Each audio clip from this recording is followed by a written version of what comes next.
Hello बच्चों, जिस video का आपको बहुत दिनों से इंतज़ार था, आज से वो इंतज़ार ख़त्म। ये क्लास 9th का एसएसटी का वीडियो है। न्यू एसएसटी का, वो भी न्यू एनसीईआरटी बुक से ये लिया गया है। ये ज्योग्राफी का पहला चैप्टर है। ऐसे तो देखा जाए बुक के हिसाब से ये चैप्टर नंबर 2 है। उम्मीद करते हैं ये वीडियो देख के आपको बहुत ही अच्छा लगेगा।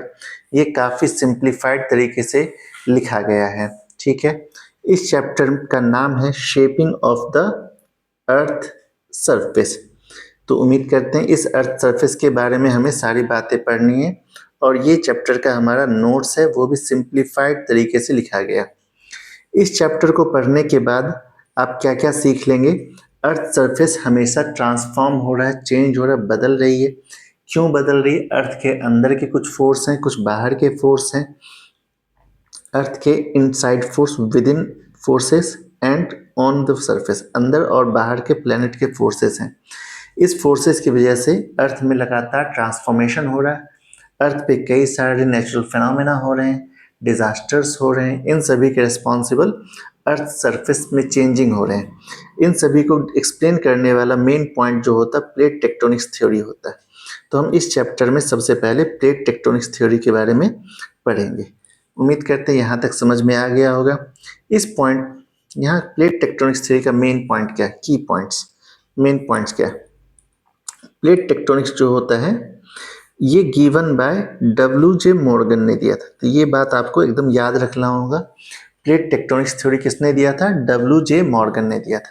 उन्होंने क्या बताया? Earth outer crust isn't piece, it is a broken into large and small tectonic plates. Earth के बाहरी सरफेस जो है सिर्फ एक सिंगल पीस नहीं है, वो कई छोटे बड़े पीसेस में टूटे हुए हैं, बटे हुए हैं। These plates move slowly over the semi molten mental below, यानी कि ये नीचे जो मेंटल रखा हुआ है इसके ऊपर स्लोली स्लोली मूव करते रहते हैं। तो डब्ल्यू.जे. मॉर्गन ने कि इस पॉइंट के तहत यही बताया कि जो हमारा अर्थ सरफेस है वो उसके नीचे मोल्टन स्टेट में मेंटल पाया जाता है, जिसके ऊपर ये टेक्टोनिक प्लेट्स मूव करते रहते हैं। और ये टेक्टोनिक प्लेट्स एक नहीं होते, कई सारे होते हैं। अब अगर ये टेक्टोनिक प्लेट्स मूव कर रहे हैं तो इसके कुछ इफेक्ट भी देखने को मिलते होंगे। तो वो इफेक्ट क्या है? This movement creates different land forms, कई सारे लैंड फॉर्म्स बनाते हैं, जैसे माउंटेन बनाते हैं, वॉल्केनोज होते हैं, प्लेन्स बनते हैं, वैलीज बनते हैं।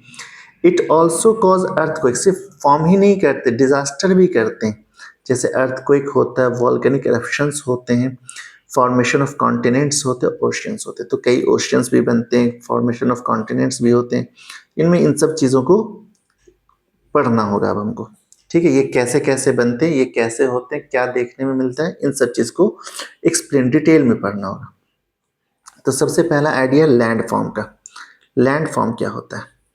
It is a natural features on earth surface formed by process like weathering, erosion, deposition and crust movement। Land form का फॉर्मेशन कैसे हुआ? नेचुरल प्रोसेस से हुआ है, जिससे कि वेदरिंग होता है, इरोजन होता है, डिपोजिशन, क्रस्ट के मूवमेंट, इन सब से होता है। इसके एग्जाम्पल में क्या क्या आते हैं? माउंटेन आते हैं, वैलीज, प्लेट्यूज आते हैं, प्लेन्स आते हैं, डेजर्ट, कोस्टल प्लेन्स, फीचर्स, ये सब इनके एग्जाम्पल में अटैच होते हैं। उम्मीद करते हैं यहाँ तक समझ में आया होगा। चलिए कुछ और, इस चैप्टर को पढ़ने के बाद हमें कुछ क्वेश्चंस के आंसर अपने आप मिल जाएंगे। और वो क्वेश्चंस के क्या क्या आंसर होंगे? The big questions, the shape of the earth surface. सबसे पहले तो हम ये समझेंगे अर्थ सरफेस का शेप ऐसा क्यों है। What is plate tectonics and its effect, ये तो अभी हमने देख भी लिया। प्लेट टेक्टोनिक्स क्या होता है, उसके क्या इफेक्ट होते हैं। तीसरा, how are landforms formed and classified, landforms कैसे बनते हैं और उसे क्लासिफाई किस तरह से किया जाता है, ये भी हम इस चैप्टर में देखेंगे। नेक्स्ट क्वेश्चन जो हमें मिलेगा आंसर, ह्यूमंस की लिविंग थिंग्स, ह्यूमंस जो हैं इस लैंड फॉर्म से किस तरह से कनेक्टेड हैं। ह्यूमन की जिंदगी डिफरेंट डिफरेंट जगह पे पाए जाने वाले लैंड फॉर्म पे डिपेंडेंट होती है। And the last most important, how does how disaster linked to landform impact humans. Disaster कैसा भी हो, किसी भी तरह का हो, हमेशा इंसान को प्रॉब्लम क्रिएट करता है। ये कैसे क्रिएट करता है, इसके बारे में भी कुछ हम इस पार्ट में देखेंगे। अगर शॉर्टकट में बताया जाए सबसे शॉर्ट में, तो कहता है अर्थ इज डायनामिक, अर्थ लगातार चेंज हो रहा है, tectonic plates moving under us build the landform we live on. इसके नीचे जो टेक्टोनिक प्लेट्स मूव कर रहे हैं जिस पे हम लोग रहते हैं, ये लैंडफॉर्म उसी ने बना रखा है। And also trigger natural disaster we face, और साथ में हम लोग जो नेचुरल डिजास्टर फेस करते हैं इसे भी इसी ने बनाया हुआ है। तो अब नेक्स्ट टॉपिक हमारा earth interior and tectonic plates. Earth के अंदर क्या क्या है और ये टेक्टोनिक प्लेट्स कौन कौन से हैं। अर्थ के मेनली 3 लेयर्स होते हैं। आउटर मोस्ट लेयर का नाम है क्रस्ट, सेकेंड मोस्ट लेयर का नाम है मेंटल, और थर्ड मोस्ट का नाम है कोर। क्रस्ट, मेंटल और कोर, तो 3 ही लेयर होते हैं, क्रस्ट, मेंटल और कोर। ठीक है, तो देखेंगे इन तीनों को एक एक करके। सबसे पहले आउटर मोस्ट लेयर का नाम होता है क्रस्ट। क्रस्ट क्या होता है? Outermost layer we live on, जिसपे हम लोग रहते हैं। इसकी थिकनेस वेरी करती, अलग अलग होती। 30 से 40 किलोमीटर लगभग कॉन्टिनेंट के पास होते हैं और 5 से 7 किलोमीटर लगभग ओशियन में होते हैं।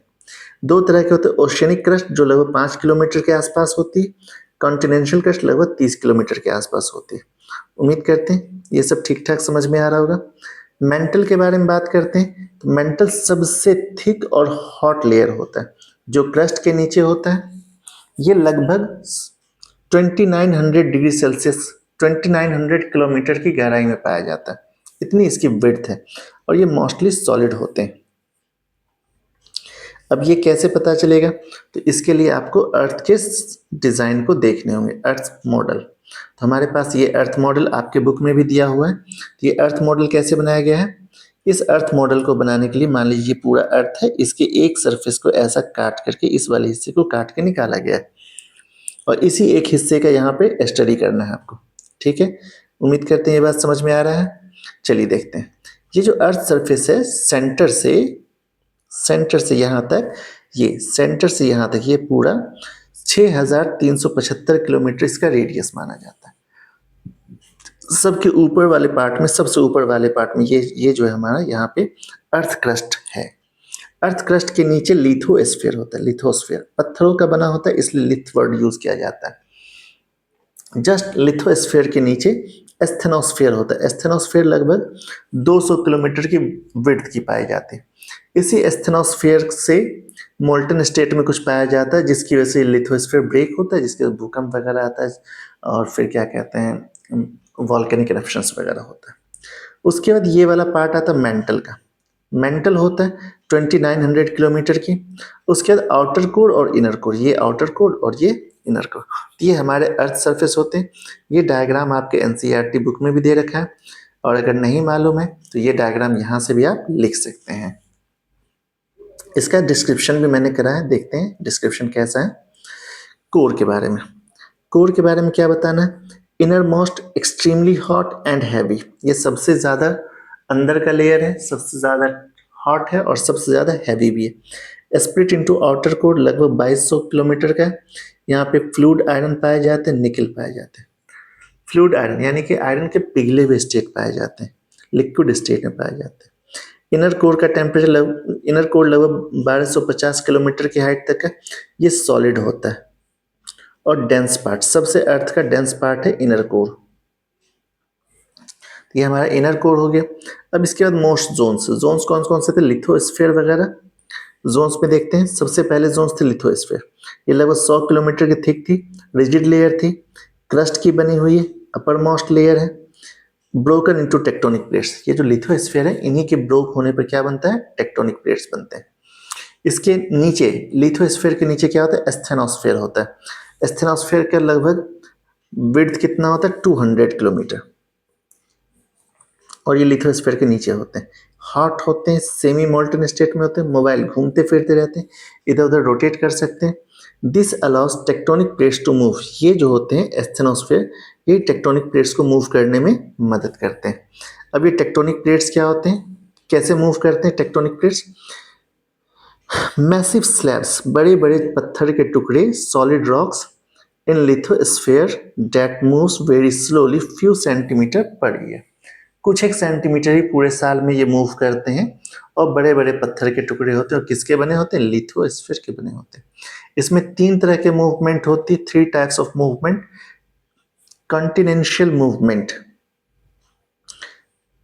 अच्छा 3 तरह, यहाँ पे पहले टेक्टोनिक प्लेट्स के बारे में यहाँ पे दिया हुआ, ये 3 तरह के टेक्टोनिक प्लेट्स होते हैं। पहला कॉन्टिनेंशियल प्लेट्स जिसमें मेनली कॉन्टिनेंट्स होते हैं, ओशनिक प्लेट्स जिसमें मेनली ओशन होते हैं, मिक्स्ड प्लेट दोनों से मिल करके बने होते हैं, मिक्स्ड प्लेट दोनों से मिल करके बने होते हैं।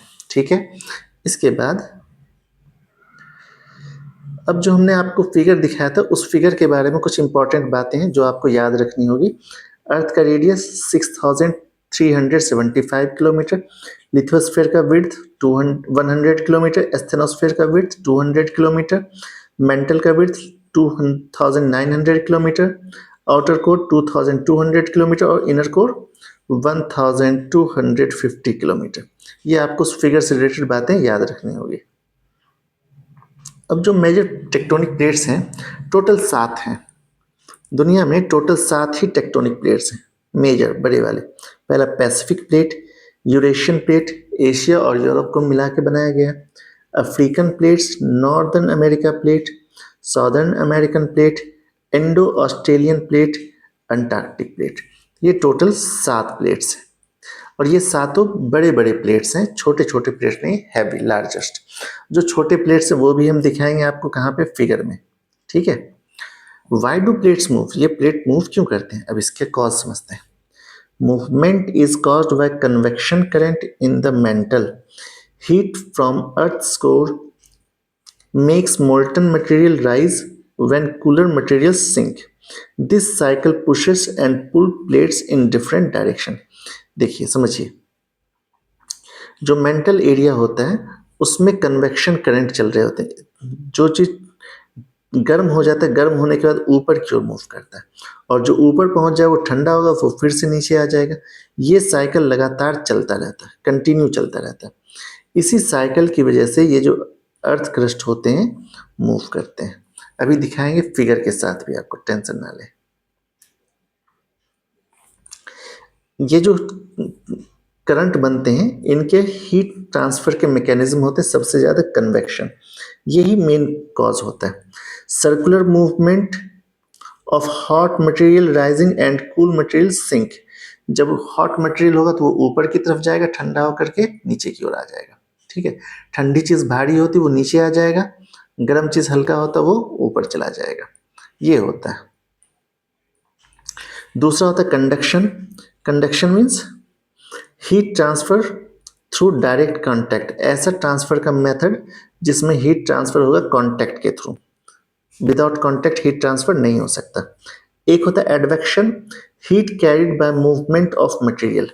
मूवमेंट ऑफ मटेरियल, अलग अलग मूवमेंट, जो गर्म ऑब्जेक्ट होते हैं उसके मूव करने से हीट फ्लो होते हैं। अब फिगर में जब आप देखेंगे तो उसमें लिखा हुआ है क्रस्ट जो है 36% हीट को ट्रांसफर करता है, upper mantle 22%, lower mental 32%, outer core 22%। ये हीट ट्रांसफर का मैकेनिज्म है। जैसे फिगर में देखते हैं, कहाँ पे है, ये रहा हमारा फिगर। ये देखिए, सबसे पहले नीचे की तरफ कोर में 22%, लोअर मेंटल में 32%, अपर मेंटल में 22% और क्रस्ट में 24%।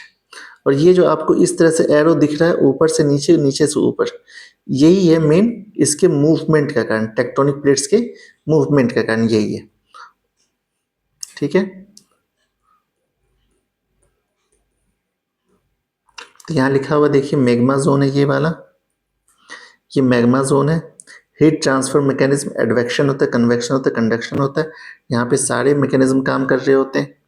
ठीक है, ये बुक से ही लिया गया, सेकेंड फिगर है आपके बुक में। अब प्लेट बाउंड्रीज, प्लेट बाउंड्रीज क्या होते हैं, प्लेट का एंड पॉइंट जो होता है उसको प्लेट बाउंड्रीज कहते हैं। जैसे इस पेज का एंड बाउंड्री ये वाला है, ये जो है इस पेज का एंड बाउंड्री, ये इस पेज का एंड बाउंड्री, तो इस हम कहेंगे इसे पेज का एंड बाउंड्री। ठीक उसी तरह से जो टेक्टोनिक प्लेट्स होते हैं उसके एंड बाउंड्री को एंड बाउंड्रीज कहेंगे, प्लेट के एंड बाउंड्रीज कहेंगे। 3 तरह के बाउंड्रीज होते हैं, कन्वर्जेंट बाउंड्रीज। कन्वर्जेंट बाउंड्रीज में क्या होता है, देखिए plates move towards each other, एक प्लेट्स इधर से इधर जा रहा है, एक प्लेट्स इधर से इधर आ रहा है, दोनों एक दूसरे की ओर मूव करते हैं। अगर कंटिनेंशियल और कंटिनेंशियल प्लेट का मूवमेंट होगा तो इस कंडीशन में फोल्ड माउंटेन जैसे हिमालय बनता है। अगर ये भी कॉन्टिनेंट के प्लेट्स हैं, ये भी कॉन्टिनेंट के प्लेट्स हैं, तो इस कंडीशन में यहाँ पे हिमालय पहाड़ का फॉर्मेशन होगा, फोल्ड माउंटेन बनेगा। और अगर एक ओशियनिक प्लेट और एक कॉन्टिनेंशियल प्लेट है तो ओशियन के प्लेट भारी होते हैं, विड्थ कम होती लेकिन भारी होती, भारी होने की वजह से वो नीचे चले जाएंगे, और कॉन्टिनेंट के प्लेट हल्के होते ये ऊपर की ओर मूव कर जाएंगे। फिर से समझते हैं, अगर ओशियन के प्लेट हैं ये वाले, तो ओशियन के प्लेट भारी होते हैं, ये सिंक कर जाएंगे नीचे की तरफ, और ये कॉन्टिनेंट के प्लेट हैं ये हल्के होते हैं, ये इस तरह से ऊपर की ओर मूव कर जाएंगे ऐसा। ठीक है, इनकी वजह से क्या होता है, sink cause volcanoes and earthquake, इनकी वजह से अर्थक्वेक आते, वॉल्केनो वगैरह बनते हैं। उम्मीद करते ये वाला पार्ट आपको समझ में आया होगा। दूसरा था डाइवर्जेंट बाउंड्री। डाइवर्जेंट बाउंड्री क्या होता है, एक इस तरफ मूव करेगा और दूसरा इस साइड, अलग अलग direction move. Plate move away from each other, magma rise and forms new crust. इस कंडीशन में क्या होगा, ये इधर जाएगा, ये इधर जाए, तो बीच में खाली जगह बन जाएगा, तो यहाँ पे मैग्मा आते हैं और नए सरफेस का फॉर्मेशन करते हैं, creating features like mid ocean ridge, for example mid Atlantic ridge. तो इस कंडीशन में ओशियन रिज बनती है, दुनिया का सबसे बड़ा ओशियन रिज यही है, मिड अटलांटिक रिज।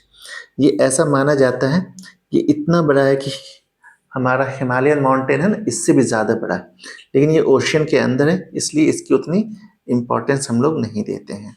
ठीक है, तो तीसरा था transformation.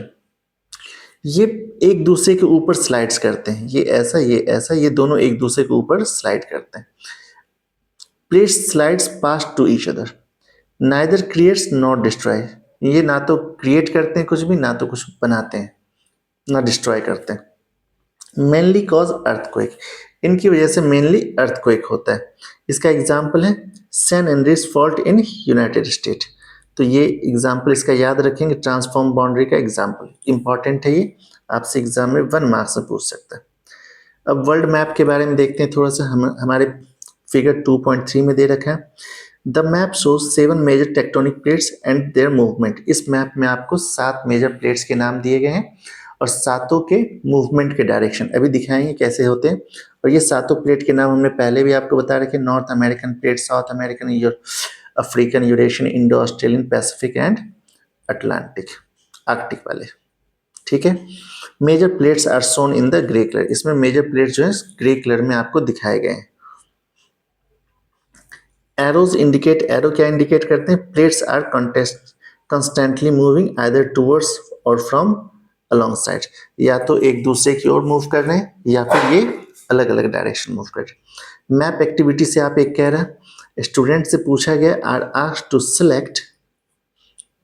Select any 2 plates from map, map से कोई 2 प्लेट को लीजिए एंड,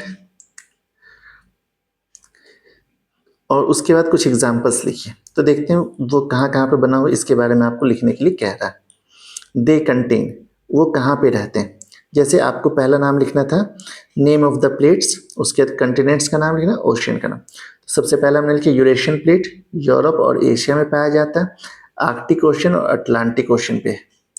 दूसरा पैसिफिक ओशियन, पैसिफिक प्लेट ये मेनली ओशियन पे पाए जाते हैं, इसमें कोई कंटिनेंट शामिल नहीं है। ठीक है, चलिए ये हमारा फिगर देखिए, इस फिगर में ये रहा नॉर्थ अमेरिकन प्लेट, ठीक है, नीचे साउथ अमेरिकन प्लेट, ये अफ्रीकन प्लेट, यहाँ पे यूरेशियन प्लेट। ठीक है, ये इस साइड में यूरोप होता है ना, इस साइड में यूरोप है, और नीचे की तरफ एशिया, तो यूरोप और एशिया को मिला के यूरेशियन प्लेट हो गया। ये सारे प्लेट्स यहाँ पे दिखाए गए हैं आपको। ठीक है, चलिए एक और देखते हैं आगे। अब इस प्लेट का क्या काम है, role of plate tectonics. Shape earth surface, ये अर्थ सरफेस बनाते हैं, कैसे, प्लेट मूवमेंट की वजह से माउंटेन बनते हैं, वैली बनते हैं, ओशियन बनते हैं, बेसिन बनते हैं, वॉल्केनीज और अर्थक्वेक्स वगैरह आते हैं। तो ये अर्थ के डिफरेंट शेप्स का फॉर्मेशन करते हैं। उसके बाद explain distributions, explain distribution, it explains why continents and oceans are located where they are. ये हमें बताते हैं कि ओशन यहाँ पर क्यों है, कॉन्टिनेंट्स यहाँ पर क्यों है, इनका लोकेशन यहाँ पर क्यों। नेचुरल डिजास्टर, इनके वजह से नेचुरल डिजास्टर्स भी होते हैं। ज़्यादातर अर्थक्वेक वॉल्केनोज ये जो होते हैं प्लेट के बाउंड्रीज पर ही होते हैं। The area around the Pacific ocean is called rings of fire. तो जो एरिया पैसिफिक ओशन के आसपास का उसे रिंग्स ऑफ फायर कहा जाता है। Because it has the highest risk of it has the highest concentration of volcanoes and earthquake. इसके पास वॉल्केनो आने का यानी कि भूकंप आने का या ज्वालामुखी फटने का बहुत ज़्यादा डर होता है। एक एक्टिविटी दिया गया है आपके लिए, let's explore activity. Student must compare with the map. आपको दो मैप जो दिए गए उन दोनों मैप को कंपेयर करना है। चलिए कंपेयर करके एक कोरिलेशन मैंने यहाँ पर लिखा है आपके लिए, कोरिलेशन, दोनों का रिलेशन। There is a direct link, most earthquake and volcanoes occurs along the plate boundaries. This proves that plate movement is the main cause of this event. तो कह रहा है कि एक नाता रिश्ता ये मैंने बताया आपके लिए कि ये डायरेक्ट लिंक बताता है कि जो अर्थक्वेक होते हैं, वॉल्केनिक रप्शंस होते हैं, ये ज़्यादातर प्लेट बाउंड्रीज पर ही होते हैं। ठीक है, और ये बता रहा है कि प्लेट के मूवमेंट की वजह से ये सब होते हैं। कंक्लूजन क्या है? The theory of plate tectonics is key to understanding how Earth's surface changing. तो इसने आपको बताया अर्थ सरफेस कैसे चेंज हो रहे हैं। द ओरिजिन ऑफ लैंडफॉर्म्स कैसे बने, जैसे पहाड़ कैसे बन गए, माउंटेन कैसे बन गए, रिवर कैसे बन गए, ओशन कैसे बन गए। It helps to identify earthquake and volcano prone region from the disaster management. तो ये हमें बताता है कौन से एरिया में वॉल्केनो ज़्यादा होगा, किस एरिया में कम होगा, उसके बारे में हमें ये डिटेल में एक्सप्लेनेशन करता है। Maps of earthquake and volcano, तो ये हमें 2.4 में मैप्स दिखाया गया है। अभी हम इसके बारे में देखेंगे। The world map shows the distribution of active volcano black triangle से और अर्थक्वेक रीजन रेड डॉट से दिखाया गया। Most volcano and earthquakes are concentrated in narrow belts randomly separated. तो ये छोटे छोटे बेल्ट्स में पाए जाते हैं, इधर उधर सेपरेटेड हैं। The dense belt is around the Pacific ocean, सबसे ज़्यादा पैसिफिक ओशन में पाया जाता है और इसे रिंग्स ऑफ फायर कहते हैं। और मिड अटलांटिक रिज या अल्पाइन हिमालयन बेल्ट के आसपास में सबसे ज़्यादा पाए जाते हैं। ये क्या चीज़? रिंग्स ऑफ फायर, यानी कि भूकंप वगैरह सबसे ज़्यादा इन एरिया में पाए जाते हैं। ये रहा आपका फिगर, ये देखेंगे, ये पूरा इलाका ऐसा ऐसा ऐसा ऐसा ऐसा ऐसा, ये पूरा रिंग्स ऑफ फायर कहलाता है। यहाँ पे लगातार भूकंप आते रहते हैं। ये भी इलाका भूकंप ज़्यादा आता है और ज्वालामुखी ज़्यादा फटते हैं, वॉल्केनिक इरप्शंस होते हैं। ये दो पार्ट हो गया।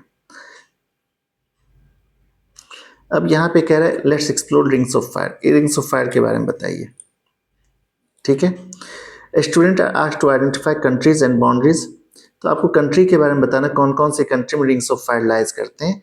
रिंग्स ऑफ फायर बच्चे लाइज करते हैं एशिया में, नॉर्थ अमेरिका में, साउथ अमेरिका में और ऑस्ट्रेलिया में। और अगर कंट्री की बात करें, Japan, Philippines, Indonesia, New Zealand, USA का Alaska, California region, Canada, Mexico, Chile, Peru, Russia, इन सब इलाके में सबसे ज़्यादा रिंग्स ऑफ फायर यानी कि सबसे ज़्यादा भूकंप आने के खतरे होते हैं। Does India have a risk of earthquake? Earthquake का कोई रिस्क इंडिया के पास है क्या? ये भी एक क्वेश्चन आपसे पूछ सकते हैं एग्जाम में। Yes, India is a highly earthquake prone area. India के पास भी अर्थक्वेक आने की प्रोन एरिया है, यहाँ पे पाए जाते हैं। It has experienced major earthquakes. India में बहुत ज़्यादा बड़े बड़े अर्थक्वेक हो सकते हैं कुछ समय बीते टाइम में, कॉजिंग हज़ारों की संख्या में डेथ भी हुए थे। इसका रीज़न क्या है? इंडिया काफ़ी डेंसली पॉपुलेटेड एरिया है, लार्ज अर्थक्वेक एरिया यहाँ पे हो सकते हैं, डैमेज होते हैं लाइफ यहाँ पे, बिल्डिंग कमज़ोर है यहाँ की, एनवायरनमेंट में पे लोग उतना ध्यान नहीं देते हैं, तो नेचुरल डिजास्टर होने के यहाँ पे चांसेस ज़्यादा हैं। इंडिया की बात अगर करें तो सबसे ज़्यादा रीजन कौन से हैं जहाँ पे आ सकते हैं area? Himalayan belt, because of Indian plate collide with the Eurasian plate. इस जगह में इंडियन प्लेट जो है यूरेशियन प्लेट से कोलाइड करता है, इसलिए यहाँ पे ज़्यादातर भूकंप आते हैं। यहाँ पे जम्मू कश्मीर, हिमाचल, उत्तराखंड, सिक्किम और नॉर्थ ईस्ट के इलाके आते हैं। ठीक है, उसके बाद कच्छ रीजन, दूसरा ये गुजरात के आसपास है कच्छ रीजन। गुजरात में जो हम लोग मैप बनाते हैं ना ऐसा वाला, ऐसा, तो ये वाले इलाके में कच्छ रीजन है। कच्छ रीजन में भी लगभग भूकंप आने के चांसेस 2.5 शो फिगर में बताया गया आपको। इसकी वजह से 2001 में भूकंप आया था गुजरात में, बहुत खतरनाक, बहुत ज़्यादा नुकसान हुए थे। अंडमान निकोबार आइलैंड की बात करें तो वहाँ भी एक प्रॉक्सिमिटी प्लेट बाउंड्रीज है, इसलिए वहाँ भी भूकंप आने के, अर्थक्वेक आने के चांस ज़्यादा होते हैं। इंसान की लाइफ इतनी ज़्यादा रिस्की क्यों हो रही है यहाँ पे? भाई अर्थक्वेक बहुत ज़्यादा है, बचने के चांस बहुत कम है, पॉपुलेशन डेंसिटी बहुत ज़्यादा है, बिल्डिंग्स वीक हैं, तो वगैरह वगैरह बहुत सारे, आप तो अर्थक्वेक डिजास्टर के बारे में बहुत सारी बातें लिखी जा सकती। हाँ, ये बहुत अच्छी बात है, डोंट मिस इट आउट। पुराने समय में इंडियंस क्या करते थे, अर्थक्वेक के बारे में कुछ और ही मानते थे। अर्थक्वेक को भूकंप कहते हैं, इसका मतलब होता है शेकिंग ऑफ अर्थ। पुराने ज़माने में अर्थक्वेक को भूकंप कहा जाता है, जिसका मतलब होता है शेकिंग ऑफ अर्थ। एक विश्वामित्र नाम के गुरु हुआ करते थे, यहाँ पे वराहमिहिर, नहीं, वराहमिहिर नाम के एक गुरु हुआ करते थे। इन्होंने एक बुक लिखा, बृहत संहिता। वराहमिहिर नाम के एक गुरु जी थे जिन्होंने एक बुक लिखा, बृहत संहिता। इस बुक में उन्होंने अर्थक्वेक के बारे में डिस्कशन किया है। क्या बताया? उन्होंने कहा कि हवा का चेंज होना, बारिश, क्लाउड, एनिमल, ये सब अर्ली साइन देते हैं अर्थक्वेक के बारे में। ठीक है, उन्होंने बताया कि अर्थक्वेक जो होते हैं 4 फोर्स की वजह से आते हैं, 4 एलिमेंटल फोर्स की वजह से। वायु यानी कि विंड, अग्नि मतलब फायर, इंद्र मतलब हेवन थंडर, एंड वरुण यानी कि वाटर। इन 4 फोर्स की वजह से अर्थक्वेक आते हैं। ये उन्होंने अपनी बुक में लिखा है। कौन सी बुक में लिखा है? बृहत संहिता में। किसने लिखा है? वराहमिहिर ने लिखा है। अब इसका मतलब क्या होता है? इसका मतलब ये होता है कि ये लोग पुराने ज़माने से ही जानते थे कि अर्थक्वेक क्या होता है, किस टाइप से होता है, इनमें क्या प्रॉब्लम होते हैं, है ना। ये कॉस्मोलॉजी वगैरह को देख करके, आसमान में सूरज चांद तारे को देख के, उनके कंडीशन को देख करके वो बता देते थे। कुछ और बातें, फिगर 2.6 के बारे में क्या कह रहा है? In figure 2.6, the photo shows village covered in the grey material after volcanic eruptions. Answer this question. तो आपको 2.6 फिगर में दिखाया गया कि ग्रे कलर का चीज जो, वो क्या चीज है। What do you think of this situation? आप इस सिचुएशन के बारे में क्या समझते हैं? This was caused by the volcanic eruption. ये वॉल्केनिक इरप्शन की वजह से हुआ होगा।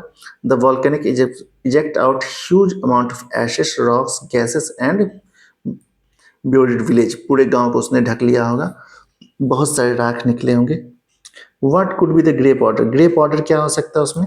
तो एशेस हो सकते हैं। द ग्रे पाउडर में भी volcanic ashes. It is made up of fire particles, rock materials, minerals, volcanic gases created when magma explodes. It can travel hundreds of kilometers and still like snow. तो जब magma explode होता है, magma explode होता है तो ये सैकड़ों kilometre दूर तक जाता है।